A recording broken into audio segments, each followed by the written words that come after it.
Olá, antes do vídeo, se inscreve no canal e apoia o meu conteúdo. Obrigado! Tava falando em off aqui sobre quando a gente morre, a gente começa a explodir. E aí a gente deixa o ambiente sujo, aí tu vai lá e limpa. Exatamente. Uma das atividades é essa, né? Isso, exatamente. É tudo relacionado ao risco biológico, né? O que é risco biológico? É quando a gente se expõe a diversos agentes nocivos, né? A diversos micro-organismos. E isso inclui vírus, bactérias, fungos. E existem bactérias boas, né? Mas também, na sua grande maioria, são as que fazem mal para a nossa saúde, assim como os fungos, né? O mais perigoso do nosso trabalho é limpar um local e se expor às bactérias, porque elas são as mais resistentes e que causam mais danos à saúde, consequentemente. Então quando a gente morre, a gente vira uma bomba biológica. Exatamente. Uma bomba de... Não biológica, uma bomba de perigo biológico.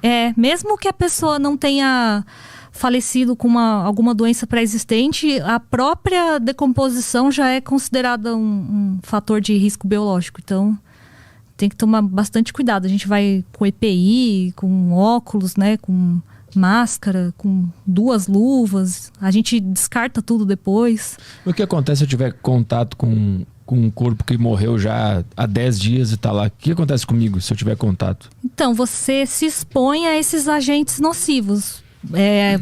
As bactérias, por exemplo, elas podem sobreviver a diversos ambientes e também elas podem, como posso dizer, elas sobrevivem a esses ambientes e elas também podem causar diversas doenças no trato urinário, no respiratório, no estomacal. Tem bactérias que liberam toxinas para o sangue. Então, se você, por exemplo, entra num lugar e acaba respirando, você também corre o risco de ficar doente. E se você tiver algum corte ou algo do tipo e coloca a mão ali também, você se expõe a diversas doenças, né? São inúmeras, né? Se eu fosse citar, nem sei o nome de tantas, mas são bastante. Uhum. E como é que funciona a cronologia do teu trabalho? Onde que tu entra? Quando que te ligam pra tu ir na cena do crime ou da morte pra resolver lá? Então, geralmente, vamos supor, uma pessoa faleceu dentro de uma casa. Aí um familiar encontrou ela lá. Eles chamam a polícia e ou a polícia ou o IML consegue atestar o óbito, né? O SAMU, no caso, não o IML. Atesta o óbito. Depois vem o IML, retira o corpo e se for alguma cena de crime, por exemplo, onde foi atestado que aquela pessoa não faleceu de causas naturais, possivelmente, acontece da perícia e, por último, fazer toda a perícia do local, né? E aí depois, liberada a cena, a gente entra para fazer a limpeza especializada.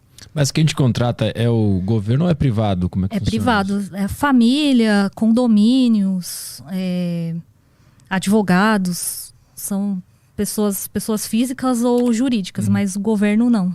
Então depois que o Estado resolve lá o crime, entende o que está acontecendo, retira o corpo, sim, aí fica meio que a Deus dará, assim. Aí é do dono do imóvel. Infelizmente, a responsabilidade de quem é o dono do imóvel, né? Ou da família. Aí vocês vão lá e limpam o ambiente inteiro para não ter mais esse risco biológico. Contamina, né? Exatamente. Aí a pessoa pode entrar depois para fazer o que quiser. Fazer reforma, enfim. Entrar. E como é que tu entrou nessa vida? Como é que tu trabalha com isso?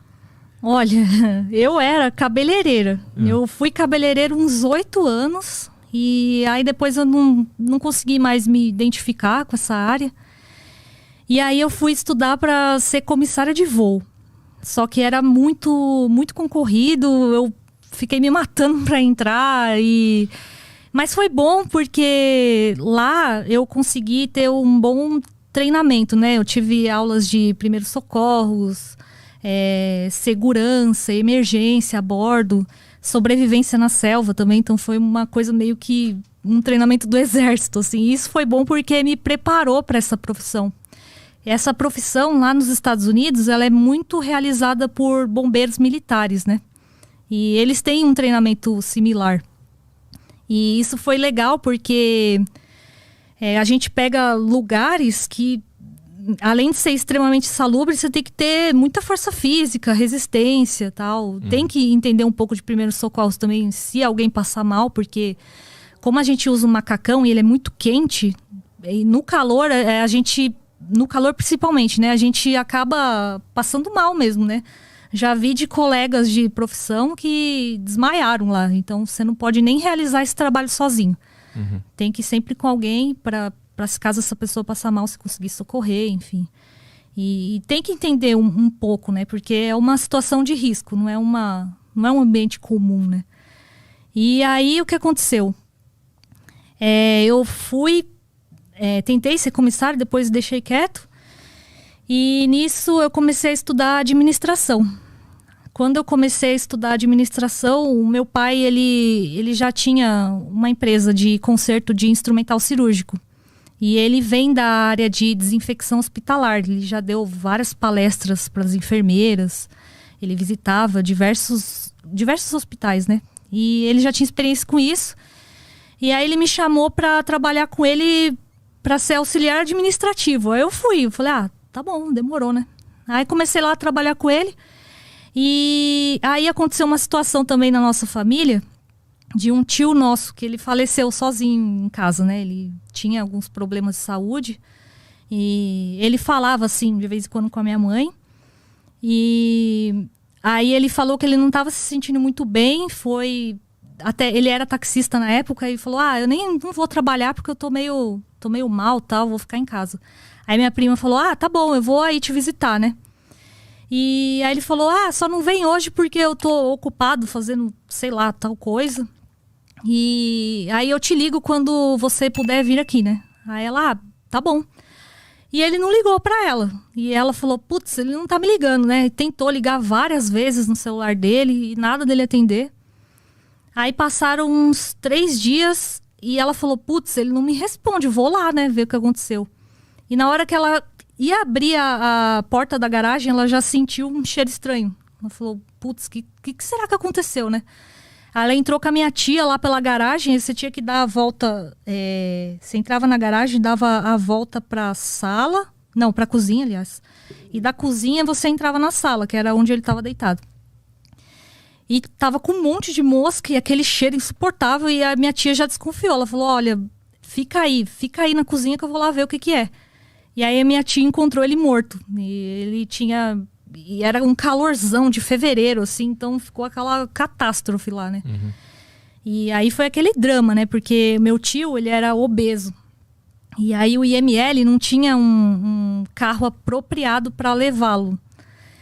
E aí o IML chegou lá, viu que não ia caber no carro, falou, a gente vai ter que voltar para pegar uma espécie de furgão deles lá.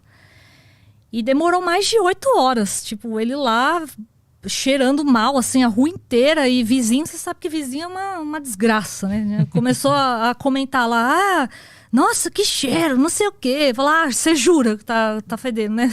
Tá cheirando flor, né? Não tá de falar isso. E sem respeito zero, assim. E aí, chegou lá, a gente já tava, por aqui de esperar já o IML chegar. O IML ainda chegou, aí minha mãe foi falar não sei o quê. Falou, nossa, por que demorou tanto, né? Ainda o cara virou e falou assim pra minha mãe, tá morto mesmo? Você quer que a gente faça o quê? Falou assim pra ela. Tem gente que trabalha bem, tem gente que trabalha mal pra caralho, né? Enfim. Aí tiraram o corpo dele de lá e também depois foi aquele puta drama, né? A minha prima que acabou limpando tudo sozinha depois. Fez tudo errado, coitado. Mas também é óbvio, né? A gente não tinha conhecimento zero sobre isso na época. Acho que normalmente as pessoas devem limpar sozinho, né? É isso. É exatamente isso que acontece. Por desconhecer os riscos e, sei lá, por querer resolver a situação rápido, elas acabam, fazendo isso, né? Não conhece gente que faz isso também.